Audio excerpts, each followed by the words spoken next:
حضرت موسیٰ علیہ السلام کا زمانہ مبارکہ ہے۔ ایک شخص نے اپنے کزن کو، اپنے چچا کے بیٹے کو، چچا زاد کو قتل کر دیا اور خود ہی اس کا مدعی بن کے حضرت موسیٰ کے پاس آیا کہ بتائیے جناب میرے اس بھائی کو کس نے قتل کیا ہے؟ حضرت موسیٰ نے ایک سادی سی بات کی، کیا فرمایا؟ وَإِذْ قَالَ مُوسَىٰ لِقَوْمِهِ إِنَّ اللَّهَ يَأْمُرُكُمْ أَن تَذْبَحُوا بَقَرَةً۔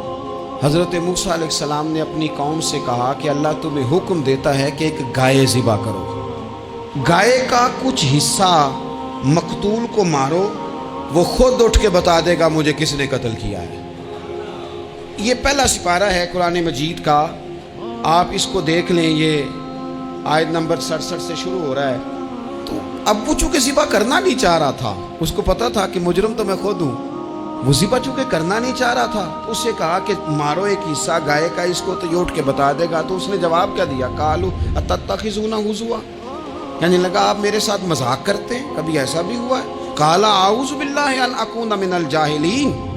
حضرت موسیٰ علیہ السلام فرمانے لگے میں اللہ کی پناہ مانگتا ہوں میں جاہلوں میں سے ہو جاؤں۔ ہر وقت مذاق کرتے رہنا یہ تو جاہلوں کا طریقہ ہے۔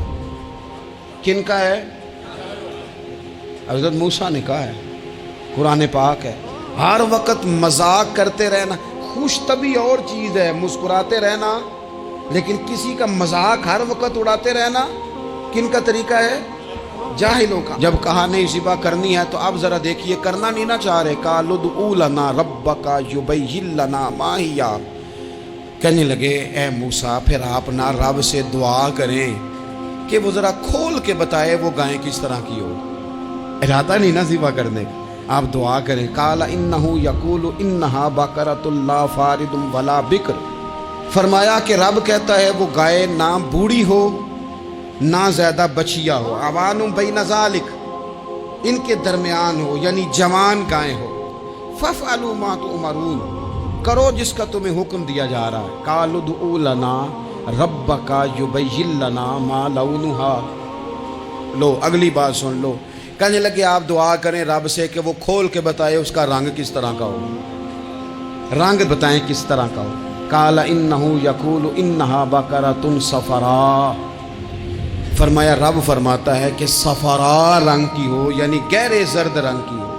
یہ رب فرماتا ہے اس طرح کی گائے ذبح کرو۔ فاقع لونھا تسر الناظرین، اور جب کوئی اسے دیکھے تو اسے اچھا بھی لگے، آنکھوں کو اچھی لگے وہ گائے، اس طرح کی گائیں ذبح کرو۔ لو اتنی باتیں بتا دی۔ قالوا ادع لنا ربک یبین لنا ما ہی، کہنے لگے نہیں آپ پھر دعا کریں اللہ ذرا کھول کے بتائے گائیں کس طرح کی ہو۔ ان البقرہ تشابہ علینا، ہمیں ذرا گائیں پر شبہ پڑ گیا ہے کس طرح کی ذبح کرنی چاہیے۔ وَإِنَّا انشاءاللہ لمہتدون، اگر اللہ نے چاہا تو ضرور ہم ہدایت پا جائیں گے۔ پھر اللہ تعالیٰ نے فرمایا کہ قال انہ یقول انہا بقرۃ لا ذلول تثیر الارض، گائیں اس طرح کی ہو کہ وہ کبھی کھیتی میں نہ چلائی گئی ہو، یعنی اس کو کبھی کام نہ اس سے لیا گیا ہو۔ بیل کو لوگ لگاتے تھے نا، جو کام آج ٹریکٹر سے لیا جاتا ہے وہ گائے بیل سے لیا جاتا تھا، تو وہ کھیتی باڑی کے کام نہ اس کو لگایا گیا ہو۔ ولا تسقی الحرث، اور نہ اس سے پانی نکالا گیا ہو، نہ کھیت چلانے ہل چلانے میں لگائی گئی ہو، اور وہ جو کنواں ہوتا تھا جس کے گرد گائیں گھومتی تھی، تو کہا وہ بھی کام اس نے نہ کیا ہو گائے نے۔ مسلمۃ لا شیۃ فیہا، وہ ہر عیب سے پاک ہونی چاہیے۔ قالوا الآن جئت بالحق، اب کہنے لگے اب آپ صحیح بات لے کے آئیں، اب سوال ختم ہو گئے نا، کہنے لگے اب آپ بات فذبحوہا، انہوں نے ذبح کر دی۔ وما کادوا یفعلون، پر ایسا کرتے نظر آتے، لگتا نہیں تھا کریں گے ذبح پر ذبح۔ اچھا یہ گائیں پھر ملی کیسے؟ امام خازن کہتے ہیں کہ ایک نیک آدمی تھا، تو اس کا آخری وقت آ گیا تو اس کے پاس جو کل جمع پونجی تھی وہ ایک بچیا تھی، گائیں کی بچی، بچیا ویڑی، اس کے پاس وہ ایک بچیا تھی صرف۔ تو اس نے اس طرح کیا کہ اس کی گردن پر ایک مہر لگائی، اللہ کے نام پر بطور امانت اس نے اس کو جنگل میں چھوڑا، کہا یا اللہ میرا بیٹا ایک ہی ہے وہ بھی چھوٹا ہے، اس کی حفاظت کرنا اور میرے بیٹے کو پہنچا دینا۔ بچہ بالغ ہو گیا، اس کی ماں نے کہا بیٹا جو امانتیں رب کے پاس رکھوائی جائیں نا ان میں خیانتیں نہیں ہوا کرتی، جا کے جنگل میں آواز دے تیری گائے واپس آ جائے گی۔ اس نے جا کے جنگل میں آواز دی کہ وہ جو میرے باپ نے امانت رکھوائی تھی وہ کدھر ہے؟ وہ نشان لگی ہوئی گائیں دوڑتی ہوئی اس کے پاس آئی۔ واللہ خیر الرازقین، جب رب بندوبست کرے، جب اللہ بندوبست کرے تو پھر معاملہ اور ہوتا ہے۔ وہ گائے آ گئی۔ اب اس نے کیا کیا اس نوجوان نے کہ وہ گائے گھر لایا، ماں سے آ کے کہا کہ اماں یہ تو اللہ نے فضل کر دیا۔ ماں کہنے لگی پتر حالات ہمارے خراب ہیں، منڈی میں لے جا اسے بیچ دے، لیکن سودا میری مرضی کے بغیر طے نہ کرنا۔ کس کی مرضی کے بغیر؟ کس کی؟ اماں کی مرضی۔ اور سنو یار، تھے کچھ لوگ جن کو لوگوں نے تانے بھی دیے کہ تم ماں کے پیچھے لگ گیا ہے، لوگوں نے بڑا کچھ کہا، پر جو ماں کی مرضی پہ لگیں ناکام نہیں ہوتے زندگی میں۔ یہ دیکھو ماں کی مرضی پہ لگا۔ اس کی قیمت کتنی تھی گائے کی؟ بڑی مہنگی تھی، پر 3 دینار کی تھی۔ منڈی میں لے گیا، 3 دینار اس کی قیمت لگ گئی۔ تو ماں نے کہا تھا میری مرضی کے بغیر سودا نہ کرنا۔ اب بچے تو نہیں نہ مانتے، اماں کو کیا پتا باہر بزنس کیا ہے، لین دین کیا ہے، پر ماں نے کہا تھا میری مرضی۔ بندہ دے رہا ہے اسے 3 دینار، اس نے کہا جی میں نے طے تب کرنا ہے، ڈن تب کرنا ہے، پہلے اماں سے پوچھنا ہے۔ گھر جا کے اماں سے پوچھا، اماں کہنے لگی دے دے۔ واپس آیا تو اس نے کہا کہ میں 6 دینار دیتا ہوں پر میری شرط ہے، ماں سے نہیں پوچھنا۔ اس نے کہا تو 12 بھی دے، ڈن تب بھی ہونا ہے جب اماں نے کہنا ہے۔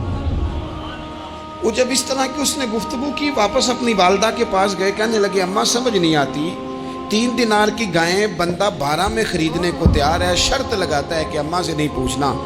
تو والدہ کہنے لگی پتر پہلے اس سے جا کے پوچھ کیا وہ ہے کون؟ یہ کوئی روحانی معاملہ ہے، کوئی غیبی مدد ہے، پوچھ۔ اس سے جا کے پوچھا تو وہ کہنے لگا میں تو فرشتہ ہوں اللہ کا، تو نے گائیں بیچنی نہیں، اس لیے کہ تیرا باپ بھی نیک ہے، تیری ماں بھی نیک ہے، رب تیرے رزق میں برکت پیدا فرمانا چاہتا ہے۔ ماں باپ نیک ہونا رزق میں برکت ہو جاتی ہے۔ ماں باپ نیک ہوں، ان کی صالحیت کا اثر پہنچتا ہے بچوں تک۔ رزق حلال کما کے لانے والے ہوں تو گھر میں برکت ہوتی ہے۔ جا کے کہا کہ تیرے ماں باپ نیک تھے، اسے نہ بیچنا گائے کو، تو کیا کریں؟ کہنے لگے بنی اسرائیل والے سوال کر کر کے خود مشکل میں آ گئے۔ اب وہ ایسی گائے جو جوان بھی ہو، یہاں تو ہر غریب آدمی اپنی گائیں یہاں لگا دیتا ہے، کھیتی باڑی میں یہاں لگا دیتا ہے، کنویں میں پانی نکالنے میں، تو یہاں تو ہر ایک کی گائیں، تو ایسی گائیں جس کا رنگ بھی اتنا پیارا ہو، زیادہ بوڑھی زیادہ بچی بھی نہ ہو، اور ابھی تک کھیت میں بھی نہ لگی ہو، وہ سوائے تیرے کہیں نہیں ہے۔ اس نے کہا چل پھر مہربانی کر بتا میں کتنے کو دوں گائیں، اگر وہ آ جائیں تو کتنے کو بیچنی ہے؟ اسے کہنا کوئی نہیں، ریٹ تو زیادہ کرنا ہی نہیں۔ ان سے کہنا گائے کے اندر سے گوشت نکال دیں اور جتنا گوشت ہے اتنے پیسے بھر دیں، اس کی کھلڑی بھر دیں۔ اب وہ بنی اسرائیل والے ڈھونڈتے پہنچ گئے، کہا جناب گائیں 3 دینار کی 6 لے لو۔ اس نے کہا نہ بھائی، ذبح کروں گا، گوشت نکالوں گا، جتنا وزن گوشت کا اتنے پیسے بھرو گے کھال میں تو پھر گائے تمہیں ملے گی۔ اب مجبور تھے، کیا کرتے؟ ابن کثیر حدیث لائے ہیں، امام سیوطی نے در منصور میں بھی لکھی ہے، نبی پاک صلی اللہ علیہ وسلم نے فرمایا سنو جوانوں، اور اسے دل کی تختی پہ لکھو، نبی پاک علیہ السلام نے فرمایا اگر بنی اسرائیل والے زیادہ سوال نہ کرتے تو اتنی مشکل کا شکار نہ ہوتے۔ انہوں نے سوال اتنے کیے کہ چارہ نہیں ہے اب ان کے لیے، چارہ نہیں ہے اب ان کے لیے کہ یہ ادھر ادھر جا سکے، مجبوری بن گئی، یہی گائے خریدنی ہے، یہی لے جانی ہے۔ اب اتنا سارا مال جمع کر کے وہ گائے خریدی، ذبح کی، تو مقتول کو جب اس کا ایک حصہ مارا تو اس نے اٹھ کے کہہ دیا یہ جو مدعی بنا ہوا ہے نا، یہی تو میرا قاتل ہے، یہی تو میرا قاتل ہے، یہی تو ہے جس نے یہ سارا کام کیا۔